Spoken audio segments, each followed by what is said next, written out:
Olá, seja bem-vindo a mais um dos nossos vídeos da Hora da Meia-Noite.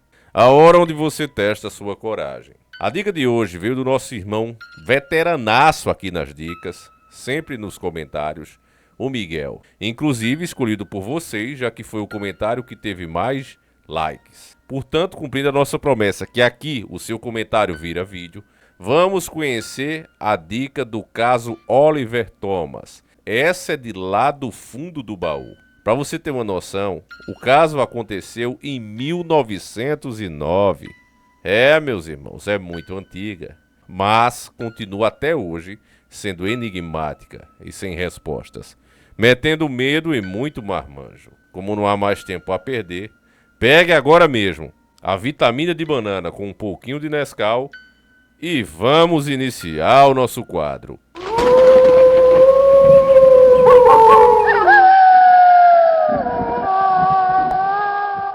Estamos agora no ano de 1909. Estamos em dezembro, mais precisamente no dia 24. A família Thomas estava se preparando para desfrutar o final de ano e realizar uma celebração familiar. Durante todo o dia, os membros desta família de agricultores da pequena cidade de Brecon, localizada no país de Gales, vinham se preparando para a grande festa, como todos os anos faziam, convidando para casa os amigos e vizinhos e toda a família.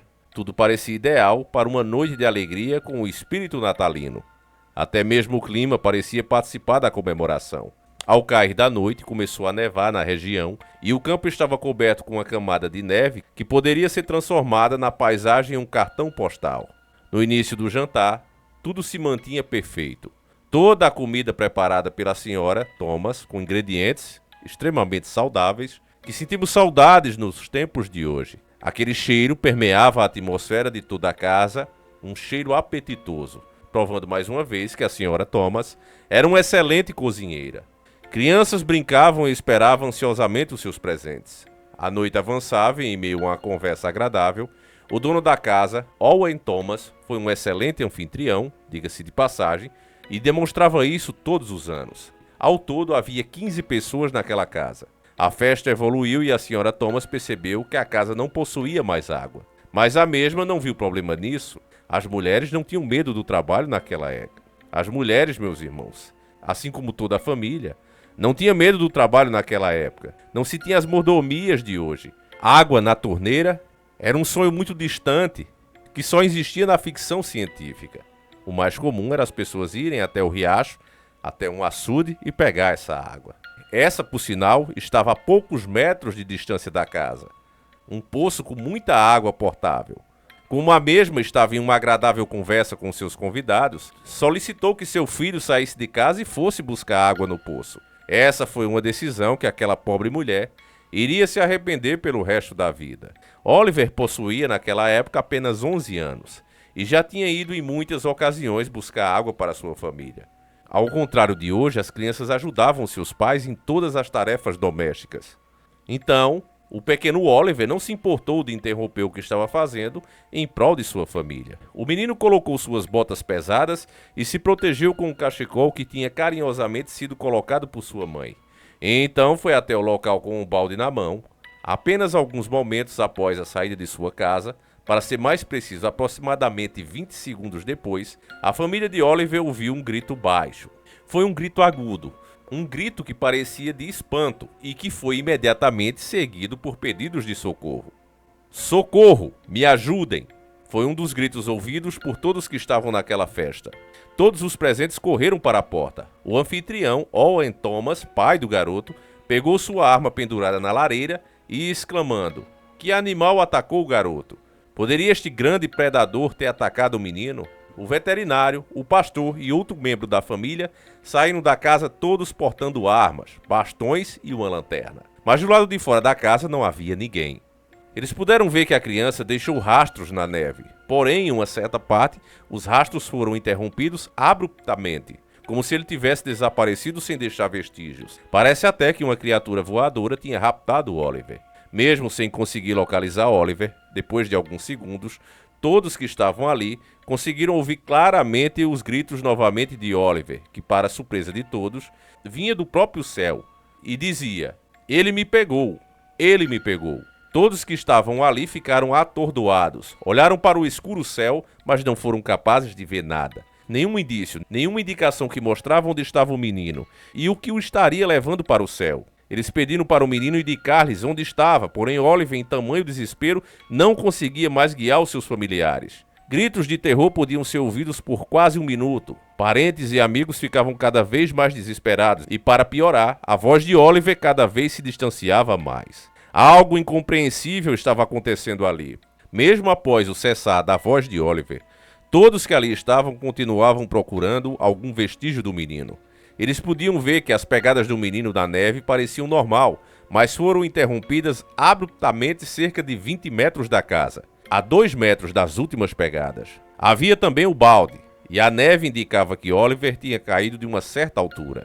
O resto da noite, os familiares ficaram gritando o nome do garoto e procurando vestígios dele na neve. Ao amanhecer, os policiais chegaram ao local fazendo uma investigação detalhada onde o garoto teria desaparecido e também na casa onde ocorriam as festividades, mas não encontraram indícios, nada que pudesse explicar o que teria acontecido com Oliver e, acima de tudo, onde ele estava agora. A única explicação plausível dizia que o garoto talvez tivesse sido raptado por algo que voasse. Mas qual pássaro da região poderia prender uma criança de 11 anos em suas garras e levantar voo? A resposta era óbvia: nenhum. Nem a maior ave conhecida até hoje conseguiria fazer isso. O caso do pequeno Oliver, sequestrado por algo desconhecido na véspera de Natal, se mantém aberto até hoje. É apenas um daqueles que espera para ser resolvido, algo que nem mesmo 100 anos de investigação não pode responder. Apesar do grande número de testemunhas, incluindo muitas pessoas bem conhecidas na região, houve uma época que se pensou que a história fosse uma farsa, uma mentira inventada para esconder talvez um crime brutal naquela família.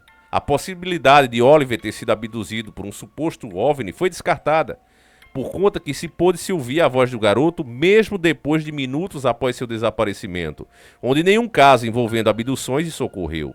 Por quase 100 anos houve muitas tentativas de explicar o que aconteceu com Oliver Thomas, que nunca mais apareceu. Desde o início, a possibilidade dele ter sido capturado por algum tipo de ave é ainda enigmático. Em 1977 ocorreu um caso semelhante, em um ataque de 2 pássaros pretos que chegavam a medir 1,5 metros e atacaram uma criança de 10 anos de idade chamado Marlon Lowey. O evento ocorreu em Michigan e você pode ver as imagens desse pássaro, são reais. Essa história, graças a Deus, não terminou tragicamente, porque sua mãe rapidamente interveio e levou seu filho das garras dos animais quando eles estavam começando a voar. Casos semelhantes ocorreram em várias partes do mundo e em grande parte permaneceram um mistério, porque, de acordo com testemunhas, seria um pássaro desconhecido. Às vezes é especulado que poderia se tratar de um sobrevivente dos teratónidos, parentes do condo andino que viveram há cerca de 10 mil anos atrás na América do Norte, mas essas espécies não habitavam a Europa. As descrições dessas criaturas são ainda mais enigmáticas. Seriam répteis alados que pareciam criaturas que saíram da época que só dinossauros habitavam a Terra? O caso de Oliver Thomas continua sendo um mistério até os dias de hoje. Nunca foi encontrado seus restos mortais e o ocorrido naquela noite de 1909 ficou marcado para sempre como sendo um dos desaparecimentos mais enigmáticos de toda a história. E é isso que se sabe até os dias de hoje. Quando você vê as pessoas falando dos Nephilims, de uma época que as coisas eram extremamente grandes, e se você pegar filmes antigos, mas eu não estou falando de filmes de 1970 ou 60, eu estou falando dos primeiros filmes feitos pelo homem, aqueles que as pessoas parecem se mover de forma engraçada. Você vai ver, meu irmão, que a maioria daqueles filmes, da época do cinema mudo ainda, mostravam castelos, contavam histórias antigas com uma mania de grandeza sem precedentes. Não só pássaros gigantes são mostrados, mas cavalos, pessoas e a própria arquitetura de muitos castelos antigos mostram que o que passava nas telas de cinema não era apenas uma criação de mentes criativas, era o que se via na prática. Castelos com portais gigantescos, que você se pergunta, nossa, eu até entendo na entrada ter uma porta com essa altura. Entrava coisas por ali. Mas dentro dos cômodos, para que isso tudo? Seria apenas os reis que tinham mania de grandeza? Ou de fato, esses seres existiram? Talvez foi o que sobrou da época do dilúvio. Espécies trazidas pelo próprio Noé, salvos daquela época? Infelizmente, meus irmãos, não temos como saber. Apenas enxergamos um indício disso e ao olhar para o passado percebemos que nós não conhecemos a sua história. Na verdade, a sua história é retida por alguns poderosos que só liberam o que querem. Infelizmente, eles também modificam a história. Pense nisso, meus irmãos, porque esse vídeo acaba aqui. Eu espero que você tenha gostado e, acima de tudo, entendido. Se isso aconteceu, compartilhe, mostre para mais pessoas. Se você quer se tornar um expert nesses assuntos, não esquece o velho Diário do Davi, com histórias de criaturas que te falaram uma coisa, mas elas são totalmente opostas ao que te ensinaram. Se você quer descobrir, adquira o velho diário ainda em 10 vezes sem juro. Se você quer saber qual é a melhor versão, sem dúvida o PDF, que inclusive vai ser atualizado ainda este mês. Então, aproveite o preço promocional. Comprando uma vez, toda vez que o produto atualizar, você simplesmente vai lá sem pagar nada e atualiza. Você só compra uma vez. É um produto vivo. Link vai estar aí na descrição do vídeo. Tenha bom sono se você conseguir dormir. Fiquem com Deus. Um abraço e sempre encarando o sobrenatural.